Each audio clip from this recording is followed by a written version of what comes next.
नमस्कार दोस्तों, जय श्री लक्ष्मी नारायण, जय Shiv Shakti triple three divine knowledge channel में आप सभी लोगों का स्वागत है। दोस्तों, आज इस वीडियो की टॉपिक है अंतिम युग की अंतिम दो शख्स, कलयुग, नो नो नो माइनस सतयुग, भगवान कल्कि और राक्षस कली। दोस्तों, मेरे वीडियो में कुछ भी एडिटिंग नहीं होता है क्योंकि मुझे सिंपल रहना, सिंपल लोगों को हर चीज़ बांटना और नेचुरल रहना अच्छा लगता है। खैर, अगर यह वीडियो आप लोगों को अच्छा लगे तो कृपया मेरे चैनल को एक लाइक, शेयर और सब्सक्राइब कर दीजिए। तो चलिए दोस्तों, वीडियो को कंटिन्यू करते हैं। लेकिन दोस्तों, भगवान कल्कि और राक्षस कली के बारे में जानने से पहले एक जरूरी कंसेप्ट समझना होगा। तो चलिए शुरू करते हैं। दोस्तों, समय का पहिया घूम रहा है। कभी अगर संसार की माया से फुर्सत मिले तो आप लोगों को यह पता चलेगा कि हम सभी मानव कलयुग से सतयुग तक बढ़ रहे हैं और यह सब कुछ बहुत जल्दी जल्दी हो रहा है। जो भी मानव पहले इस संसार चक्र में आया था, उन लोगों में से कुछ लोगों का आयु खत्म होने के कारण पृथ्वी को अलविदा कह रहे हैं और उन्हीं लोगों में से कुछ लोगों ने अधर्म को गले लगाया था। इसीलिए पाप का घड़ा बढ़ने के कारण ऐसे लोग पृथ्वी को अंतिम बार अलविदा कहकर बिना माया को काटे किसी कालकूट में फंस गया है।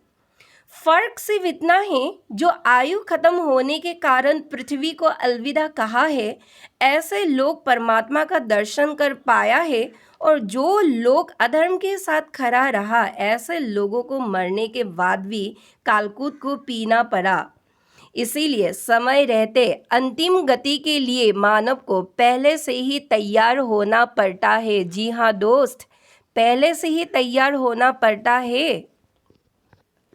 जीना यहाँ, मरना यहाँ, धर्म भी यहाँ, कर्म भी यहाँ।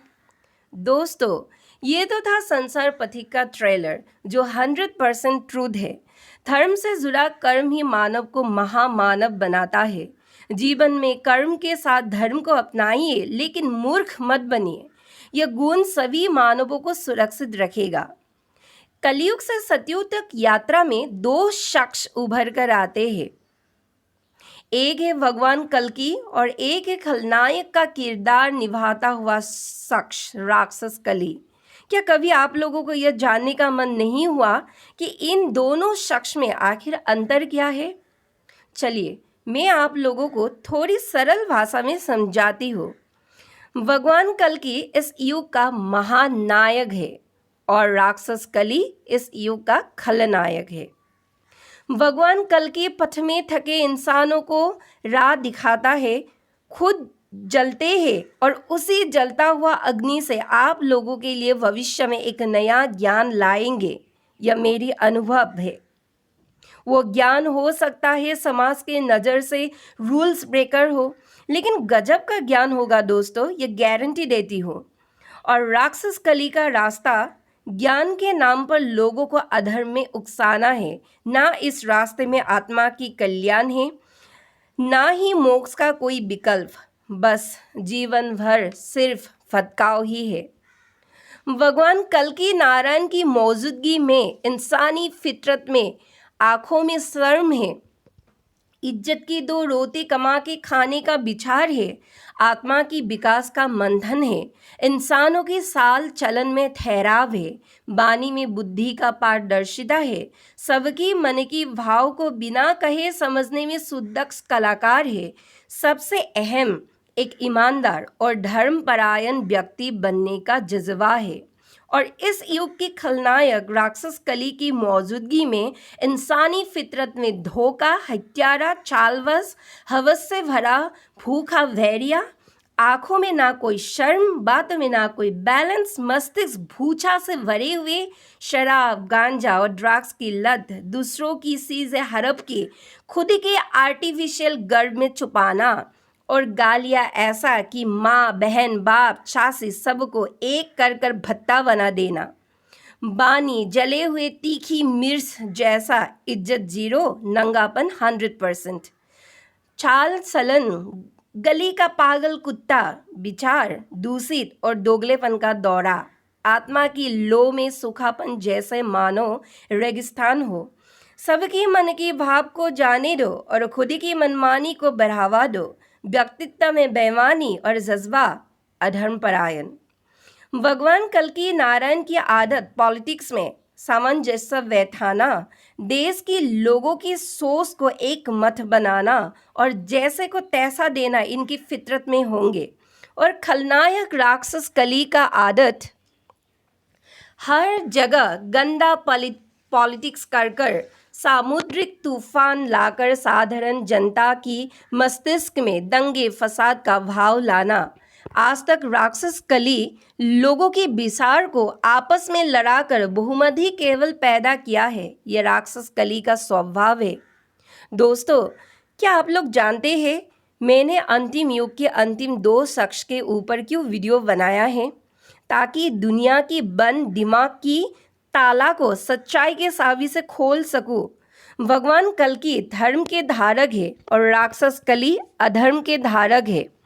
यह संपूर्ण सृष्टि उत्पन्न से पहले सर्वप्रथम कॉस्मिक पावर के रूप में धर्म ही निकला था और इसी धर्म के साझेदारी को साथ लेकर कॉस्मिक पावर ने यह करोड़ करोड़ ब्रह्मांड बनाया था। इन करोड़ों ब्रह्मांडों के आधार है धर्म, प्रेम, सनातन, सृष्टि कल्याण और तपस्या। और बाद में इसी कॉस्मिक पावर से निकला था अधर्म। इस अधर्म का उद्भव भी बगावत के कारण ही हुआ था। यह अधर्म अपने इंद्रियों को बांध कर नहीं रख सकते सृष्टि कल्याण के लिए। इसीलिए काकभूषुंडी ने 11 बार रामायण और 16 बार महाभारत देखा था अपने आँखों के सामने। काकभूषुंडी धर्म में था, इसीलिए इनको सृष्टि चक्र के उद्भव और ध्वंस लीला देखने का सौभाग्य मिला कॉस्मिक पावर के आशीर्वाद से। और बार बार इतने जोर लगाने के बाद भी अधर्म हारा। इतिहास गवाह है दोस्तों इस बात का।